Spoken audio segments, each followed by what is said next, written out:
So let's talk about that a little bit. Whether we're talking about standing up a program from scratch or helping elevate an existing program, have you noticed kind of commonalities between the why?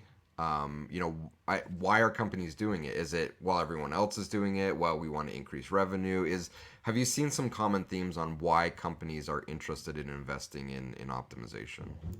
Yeah, I do, and one of them kind of goes to the point I was just talking about, where the dev resources are taking up are already taken up and accounted for. So someone like I come in as an optimization manager, and I'm tasked with driving revenue or increasing a metric. Um, what are ways to do that where I can do it quickly? And one of the ways to do that is through A/B testing, because it's a quick test and learn iterative process. So I think when I think the commonality there is you have a culture of they're willing to fail, they're willing to test and learn, they're willing to iterate. Just this innovative, experiential culture where they want to take some risks, but they need to make an impact, but they just don't know exactly how to get there. So a lot of times, this test and learn is awesome, and some of this comes from usability studies, right? We don't always talk about usability studies, but you have a company that has a nice usability program set up, and those findings can also drive into a testing program. So I'd say, from talking about like how to start up an optimization program, if there's a usability team in place already, that's a great thing to kind of pivot off of and take those findings and help drive an optimization program there. Yeah, I think that's such a great insight, and I'm glad you brought up this kind of learn aspect of it, and that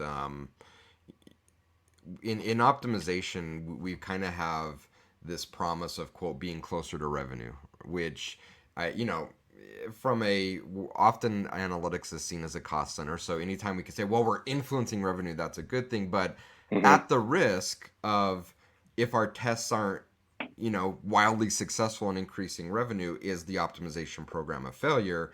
I think we're on the same page that there's so much value to it. How do you talk with clients around, I guess, a setting the intentionality that every test isn't going to be a winner? If it was, we don't need to test it. We're just going to deploy what we know is going to work.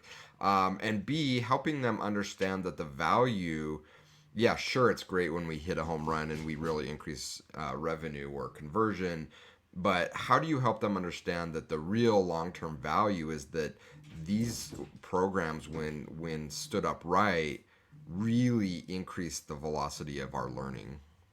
Yeah, and I mean, Jim and I we were just on a call a little bit ago, an internal call at 33 Sticks, and we're doing some knowledge sharing, and this exact topic came up, and it's I think the industry win rate is 20-25%. So win rate meaning I run a test, I have a key metric, and that metric reaches statistical significance. So, but that doesn't happen a lot. So what's really cool, and this goes back to like how to stand up the program, um, and people, in my opinion, you really need someone who's just an all-star with data. It's someone who can look at the data and come up with test ideas. But not only that, when a test is over, if there's no clear winner, there's tons of learning opportunities if the right people are in place and on the team. And an example is, we run a test, we're trying to increase add to cart conversion rates, right? So we want more people to add to cart, we want to increase that conversion rate. The test didn't reach significance, but we got this really cool learning that this page is too cluttered, right? These things on this page don't make a difference. They're not driving anything significant. In fact, they're cluttering up the user experience. So that's a great example of, we don't have a test winner, and I can't say, oh, this test generated $5 million of lift, but this is what we learned, and this is what users really want: a cleaner page. They want to be able to get to the details a little easier. And it is all about, it's got to be about the bottom line, but it also has to be driven by the customer experience. Like, we really want to make that seamless and and painless. So Yeah, those learnings are super important, super important.